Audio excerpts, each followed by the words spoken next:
Hello everyone. इस rotational motion series की videos में हमने पहले देखा मोमेंट ऑफ इनर्शिया क्या होता है, फिर टॉर्क देखा। आज इस वीडियो में हम देखेंगे टॉर्क और एंगुलर एक्सेलरेशन के बीच का रिलेशन क्या होता है। शुरू करते हैं। मान लो ये हमारे पास कोई एक रिजिड बॉडी है जो इस एक्सेस एस एक्सेस के अबाउट रोटेट कर रही है। ये सर्कुलर दिख रही होगी बट नेसेसरी नहीं है कि सर्कुलर हो, कोई भी शेप हो सकता है।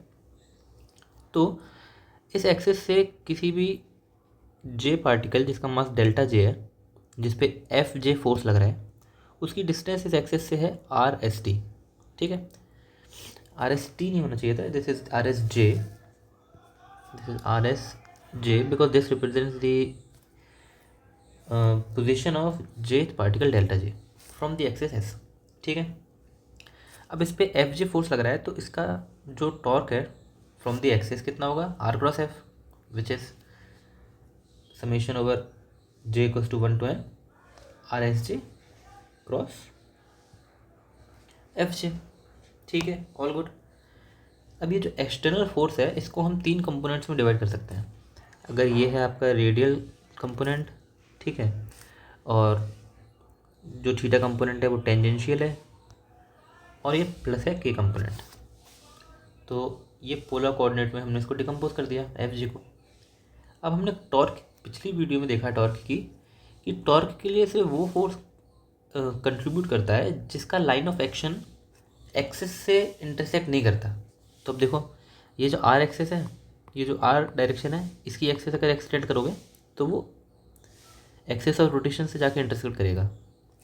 और ये जो के डायरेक्शन है इसकी भी, ये तो एक्सिस पे ही है, तो ये भी रोटेशन में हेल्प नहीं करेगा, क्योंकि ये जो रोटेशन है ये बस एक्स वाई प्लेन में हो रहा है, और ये बस थीटा कैप ही कंट्रीब्यूट करेगा, क्योंकि थीटा कैप हमेशा आर के परपेंडिकुलर है। और अगर इस चीज़ में आपको कोई कन्फ्यूजन है तो आप पिछली वीडियो जो टॉर्क वाली थी मेरी वो देख सकते हैं। यानी कि जो टॉर्क होगा about about the axis S is summation J over J from 1 to n R S J cross F J theta theta cap. ये जो आर है आर कैप में होगा, R cross theta will give you K cap, and this will be R S J F J theta K cap. अब ये जो F है simple second law of F equals to M A से लिख सकते हैं। एम है delta M जे, और उसका कोई एक्सेलरेशन होगा ए थीटा है, ए जे थीटा।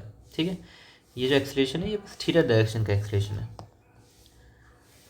अब ए जे थीटा हम यहाँ पे पुट कर सकते हैं which is R times alpha. ये जो रिलेशन है ये आता है एंगल की डेफिनेशन से, क्योंकि एंगल क्या होता है, angle by definition is angle is equals to arc length by radius.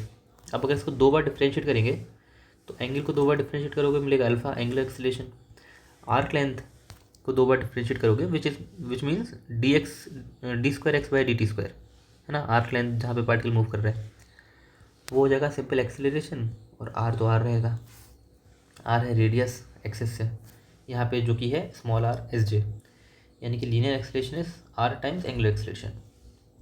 ये हम पुट कर देंगे यहाँ, तो ये जो आर एस जे है ये स्क्वायर हो जाएगा, और हमें मिलेगा torque equals to summation J from 1 to n delta M J R square S J times alpha Z.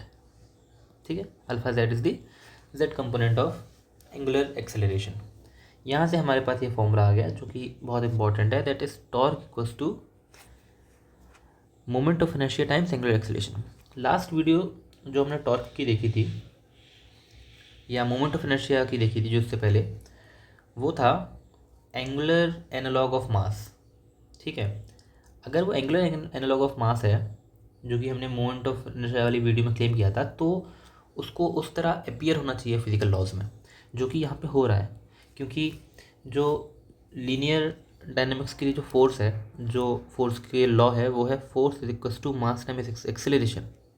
अब यहाँ पे हमने सिर्फ मास को किससे रिप्लेस कर दिया, डेरिवेशन से क्या हो रहा है, मोमेंट ऑफ इनर्शिया, और लीनियर एक्सेलरेशन किससे रिप्लेस हुआ, एंगुलर एक्सेलरेशन से।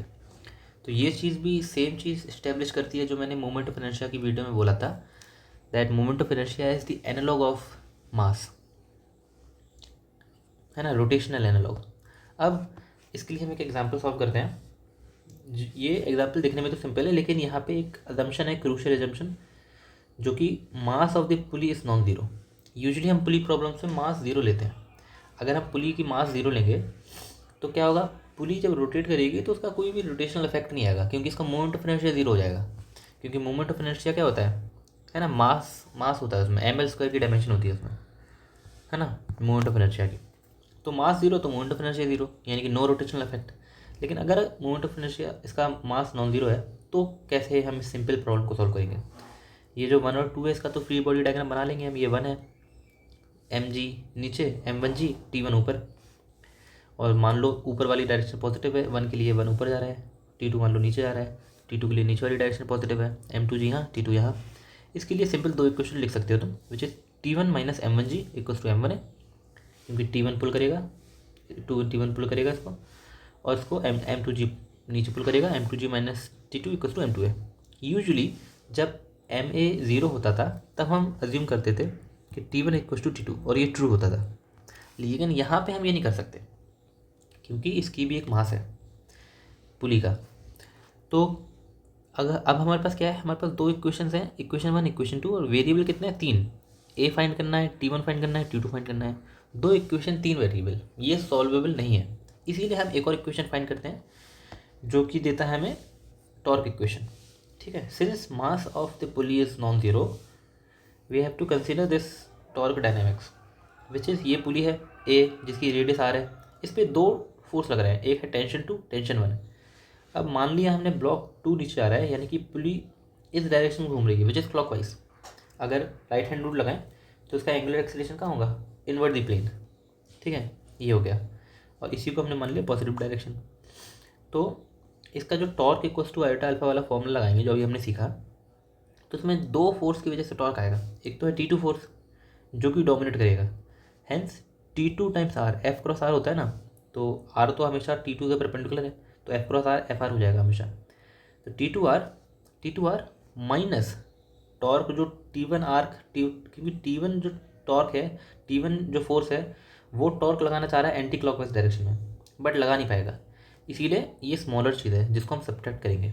t2r minus t1r equals to I alpha, और अल्फ़ा का हम एक्सेलरेशन के टर्म में लिख देंगे, alpha equals to a/2 from angle definition, जैसा कि देखा हमने। तो अब हमारे पास है 3 equation for 3 variable which are not solvable.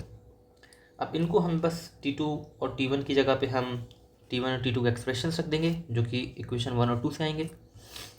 तो t1 रख देंगे हम a के टर्म में, t2 रख देंगे हम a के टर्म में, और a को कर लेंगे यहाँ पे आइसोलेट, और एक्सेलरेशन क्या आ जाएगा यहाँ पे हमारा ये फॉर्मूला सही है या गलत है इसको आप चेक कर सकते हैं mass of the pulley equals to 0 की लिमिट में। क्योंकि अगर जब मास ऑफ द पुली 0 होता था तब तो हमें एक्सप्रेशन अच्छे से याद है, वो होता था जो भी मास बड़ा है या जो भी मास नीचे जा रहा है m2 minus m1g, m2 plus m1 divide में, ये है हमार गुड ओल्ड रिलेशन।